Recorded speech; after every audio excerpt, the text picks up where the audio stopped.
And welcome to your Nooner with Dave LaMont, and I am Dave. Thank you for joining me here. Don't forget, you can follow me on the YouTubes. It's free to subscribe. The young people like to call it Insta.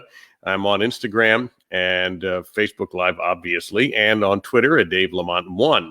And there's a lot of little things to talk about. They're going to add up to today's program because it's been an interesting week of little snippets. I mean, I'm not going to do a whole lot of preview stuff about the Dolphins versus Kansas City. I have to admit, I think the Chiefs are the better team and should win the game. But you know what? The game is here. And although you don't really have the gigantic home field advantage in the NFL this season, Kansas City's offense is just so darn hard to stop. Although Denver did a decent job last week, and we know what Denver did to the Dolphins. So I'm looking for a super competitive game. I'm curious, though, what happens in a shootout scenario. We've had one of those with Tua as the quarterback and against Arizona, and they won. So they really seeing how they respond if the Chiefs are cooking on offense. And to be honest with you, if the Chiefs are really cooking on offense, I don't know how you're going to beat them.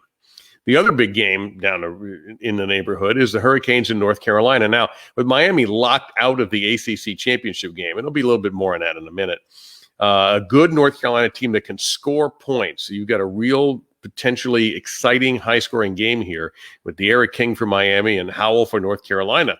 So I got to admit, this should be a fun football game. At stake, nothing, unfortunately, because of the ACC's decision to craft together a Clemson-Notre Dame ACC championship. So Notre Dame's 1 year in the ACC has certainly paid off. And look, they haven't lost a game.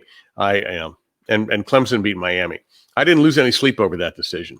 It does sound a little bit weird to have conference commissioners kind of insert themselves into the selection process. Hello, Big Ten. But it's still not that troubling. You know what? Let me go out of order. The whole thing's out of order because I wasn't going to get to the Big Ten and all that till a little bit later. But since I started down that road, I might as well continue. The ACC and the Big Ten are making it up as they go along. But this is the year to make it up as you go along. Look at all the schedule changes. Look at all the reshuffling. Look at all the cancellations and postponements and moving this around and all the schools that have lost game after game after game after game. And sometimes didn't play for weeks. We finally limped to the barn with a season. Part of me just was screaming, get it over with. Just go ahead, give me a champion. Let's do this. And let's hope that by next year, college football will have a normal start to the season. Not expecting much for spring practices and things like that. But by the fall, we should be on track for some normalcy. Football sits the best of any of the sports for their next seasons. Hell, the NBA starts in 11 days. The NHL is stumbling around trying to figure itself out. Anyway, so there was a choice of integrity or dollars with the Big Ten. Well, what do you think? And you knew this was coming. This is why I didn't get worked up about it a few days ago and why I'm still not worked up about it. Because you took integrity over dollars or you took dollars over integrity. Well, they took dollars. They want Ohio State to have a shot at that playoff. And look, hell, they're ranked fourth. The committee has seen enough of Ohio State where they rank them fourth. Strangely, USC, another big-name team, is also undefeated, and they're 15th. I hate preseason rankings with a passion. So, was it the right decision? Well, if you're an Ohio State person, you can argue, hey, Dave, the Buckeyes beat Indiana. I mean, that's the first tiebreaker if they had played enough games. But you made a rule, Sparky, and the rule was that you had to have a certain number of games to be eligible to play for the conference championship. Once Ohio State started either canceling games or being canceled on, and then the Michigan game being the last straw, then the conference, to their credit, in a weird way, they were pretty upfront about this. As soon as Barry Alvarez at Wisconsin, who's a pretty powerful guy, said, hey, we're probably going to redo this whole thing. We're just going to revisit it. Well, that was your clue. That was your clue. You should have known what was going to happen next, and what happened next is exactly right. I'll tell you one thing. The old Buckeyes better smoke Northwestern and better win at least one playoff game, if not the whole darn thing, or they're going to look really dopey. The Big Ten's going to look dopey. If they get beat in the first round by whomever they run up against, a Clemson, a Alabama, whoever, Florida, however this is going to work out, Notre Dame, etc., It's going to look bad. It's going to look bad. As for Michigan canceling, I can't explain what's going on there. I'm not buying the whole everybody's ducking everybody theory. It's an easy explanation. It's the lazy explanation, and I'm not buying it. Yeah, Michigan would have gotten their brains beat in by Ohio State. We all know that. Michigan knows it. But I don't believe you cancel because of that. You play for the people, you play for your seniors, you play for the integrity of your program. Integrity's got to matter somewhere. And maybe it didn't matter with the ACC and the Big Ten entirely, but you got to play. And if you can't play because of this situation, and if you have evidence to prove otherwise, please show it to me and to the rest of the United States so we can accuse somebody of being chicken. But I'm not willing to do that. I'm an evidence guy. You should know by now, I am not into the conspiracy theory crap. Not my thing. I like proof. Maybe that flies in the face of what we're doing these days in this country, but I'm a proof guy. So just give me some proof, and then I'll buy your conspiracy theory that there's something going on there. So, by the way, this year has also taught us something else about the college football playoff with 4 teams. And I do eventually think it's going to get to 8. Although we'll never be happy. You know that, right? Did you know, how many of you knew that in the early 60s, and before that even, the college football championship was determined before they played a bowl game? Yeah, the media would vote AP, UPI champs, and congratulations, you're national champs. Enjoy your bowl game. Have a good time down there at the Orange Bowl. Yeah. Terrible system. And then we would vote them in after the bowl games. Well, that wasn't good enough. So we had to do the BCS. Well, that wasn't good enough. Now we have a playoff. Well, that's not good enough. We need more teams. Well, 8's too many. No, 8's not enough. Let's do 6. Eventually, we're going to do 340 teams or 111 teams, or 112, and you get one game, and if you lose, you're eliminated. Yay! Will everybody be happy then? Of course not. Anyway, what I'm trying to say is what we've learned from this year is if you are not in a Power 5 conference, this is your opportunity. 0, nothing, 0, 00, okay? You're not getting in. Cincinnati is undefeated, and they're 8th. Iowa State with 2 losses, went around them. So Coastal Carolina, they haven't lost, and they beat a pretty good BYU team in a very fun game the other day, but they're in the Sun Belt. I mean, we saw it with UCF already. So what made me think Cincinnati was going to be different? It doesn't. It's just further evidence that if we're going to stick at 4, and I believe they're going to stick until the contract dries up in about another 3 or 4 years, right? Then those schools are screwed. If we go to 8, hopefully they'll be included, especially if they're having great seasons as UCF did and as Cincinnati is now. So there you go. Dollars over integrity. Welcome to Los Estados Unidos. That's how you do it. Now, the other big item locally, and I started local and then went around in a circle, but I'm my own air traffic controller, is James Harden. And the fact that his preferred list, how ironic around Christmas time, would be the Nets, the Sixers, maybe Miami, maybe even Milwaukee. Okay. If you're a Heat fan, you have to be complimented. But I'm not taking that deal. James Harden is an incredibly expensive Christmas present. And not only is it going to cost your salary cap, it's going to cost you a young star. It's going to cost you draft picks. It's going to be very expensive. And the way the Heat were built last year, very carefully over the last couple of years and very successfully. Yes, this is going to be a preferred free agent destination, but I'm not sure that, and he's not, you got a deal for him. The Rockets aren't going to just sit there and take an offer that isn't equal value. You're getting one of the great scorers in the history of the game, but you're also getting a guy who is somewhat one-dimensional. And even a half a dimension. Yeah, I know he's had triple doubles before where he gets assists. I know. And the other thing that's been pointed out to me, and is an absolutely correct take, is, well, he will bend to what's going on here. In other words, it's not as if all of this heat culture stuff that we heard 1,000 billion times during the season and the playoffs would just get flushed away down the toilet if you brought in James Harden. Well, all of a sudden, it's not going to be James Harden dribbling for 20 seconds, leaning into somebody, falling backwards, and going to the line. I still don't do it. I mean, there was a report today that said the Nets would have to give up either Kyrie Irving, who I think we should all give up on, or Kevin Durant. Really? I don't think so. So Harden, will not be in Houston eventually. I'll be dying to see what happens if this stretches into the season and where he winds up and who's going to take that hit. Because the cat can play. I'm not disputing his game. But somebody on Twitter today accidentally misspelled Harden, Hardn, or left. They spelled it with an I. And I said, no, just don't spell it with a D because he doesn't play D. So I'm not so sure this is such a great idea. And I think a lot of Heat fans feel the same way. Look, you don't have a perfect team. If you were perfect, you would have beaten the Lakers.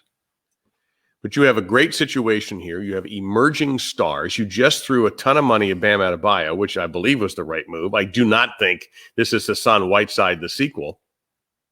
The last serious mistake the Heat really made was with Whiteside, and it cost them. I don't think they're going to do that again. What free agent do they want to get? Hey, maybe Bradley Beal will work out. Good player. Overlooked. That may be Beal at my door right now, actually.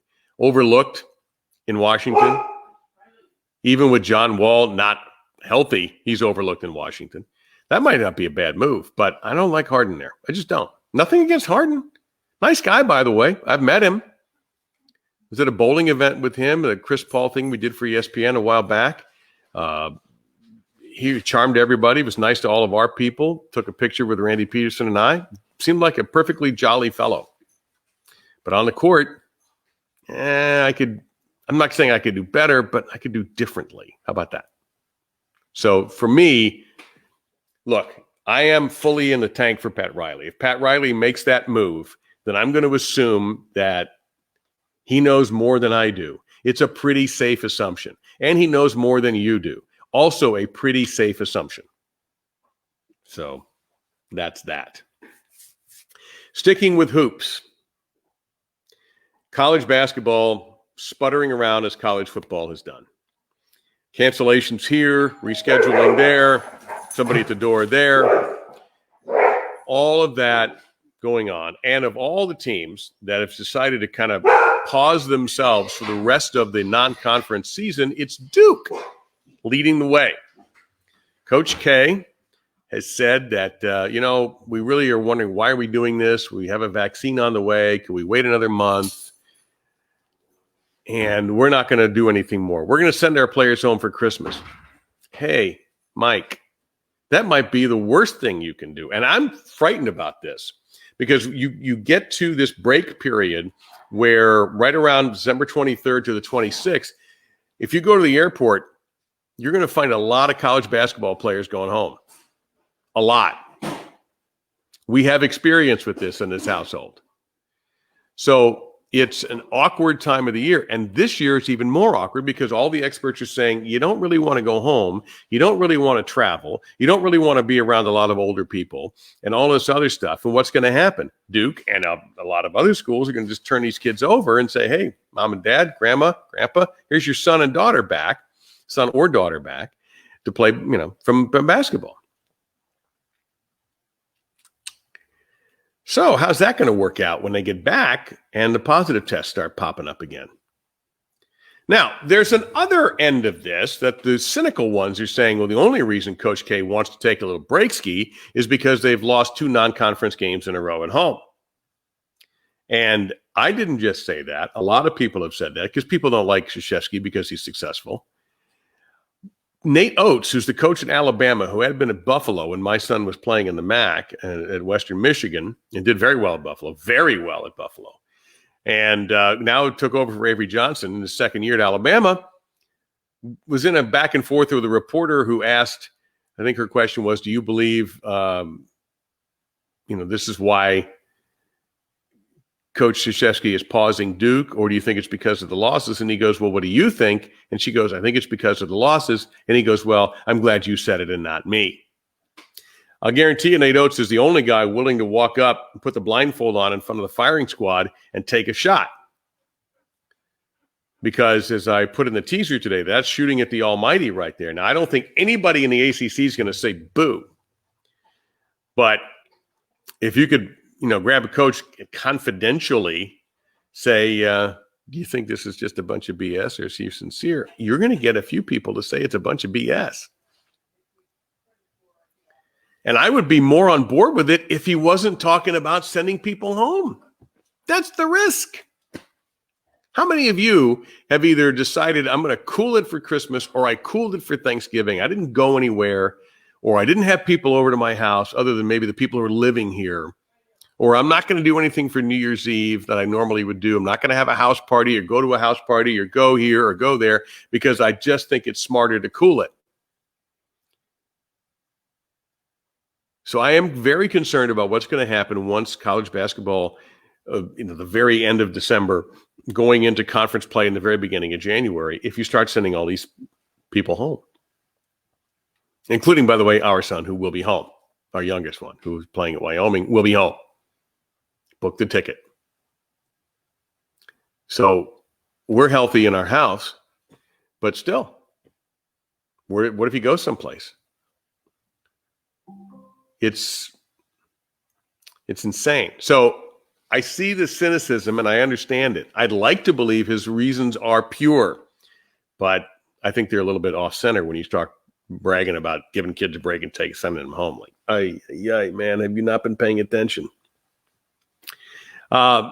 Something else that caught my eye, and I'm a little giddy about this. So about what happens with Sunday Night Football as we get closer to the end of the NFL season. They have the NBC and the NFL kind of occasionally swap texts or phone calls about changing games to put a better game on. You've got a sweet game this Sunday, Pittsburgh and Buffalo, 2 first-place teams.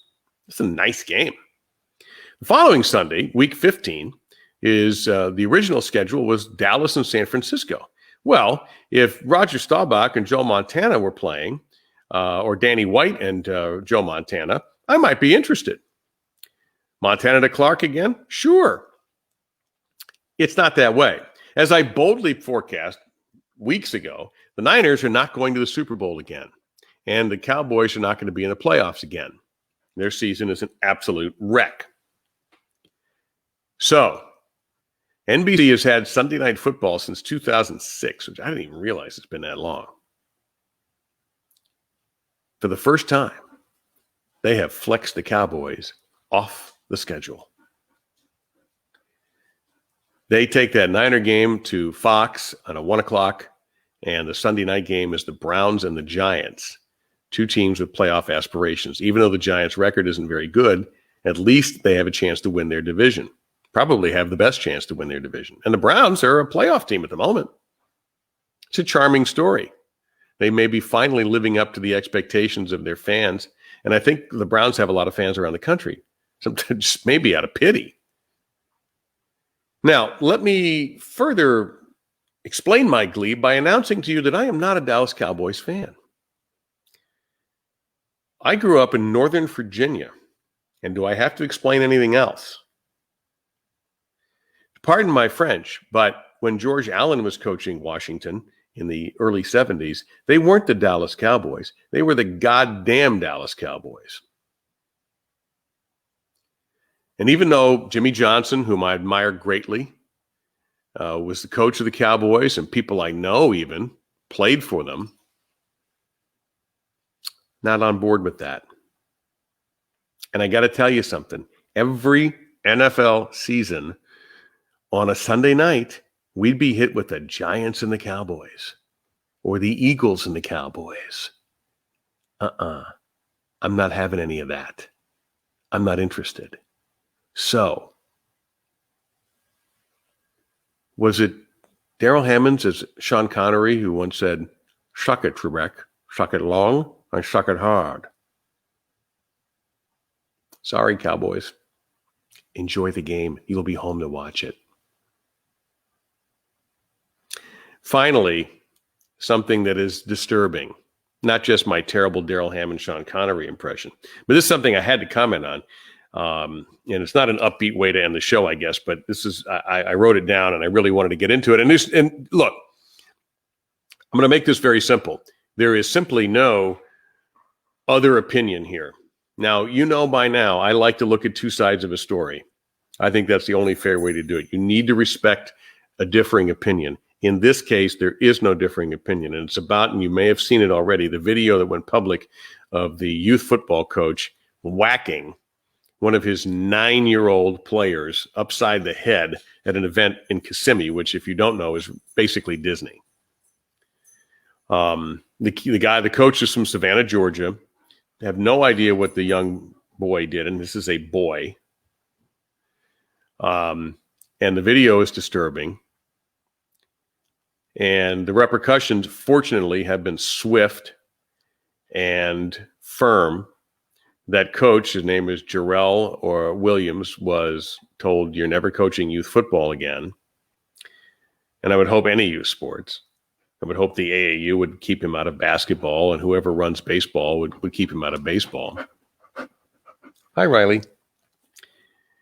But he also lost his job at the sheriff's office in Chatham County, Georgia. He was a counselor there. Look, I don't celebrate people losing jobs. I've lost jobs in my life.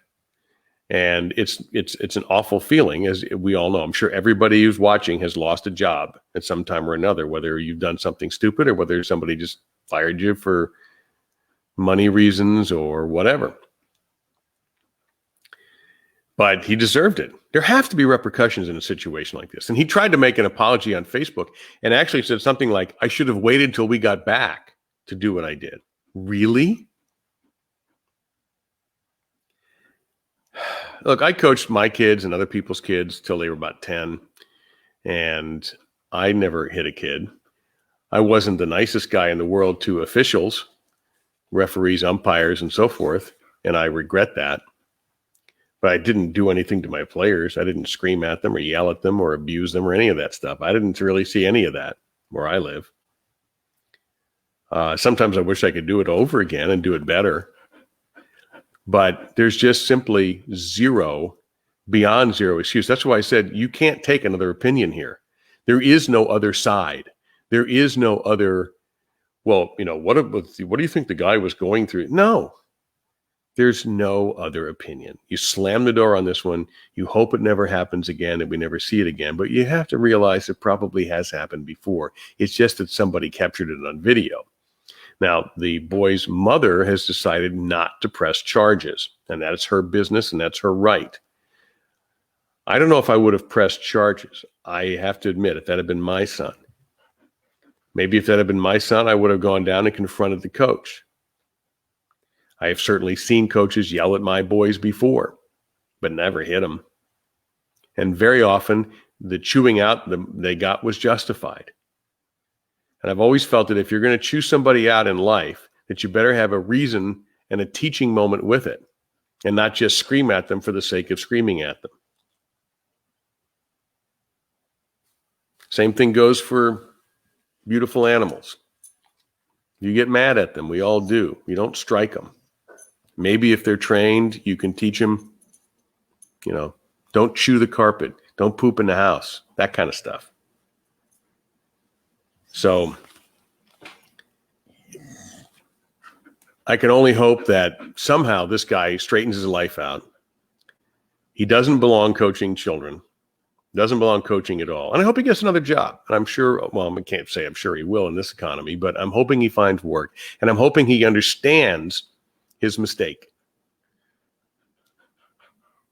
and that he seeks forgiveness, that he has properly apologized to the right people, and that for the rest of his life, he will always have that in the back of his mind if he's in any other kind of confrontational situations, that's not the way to solve things.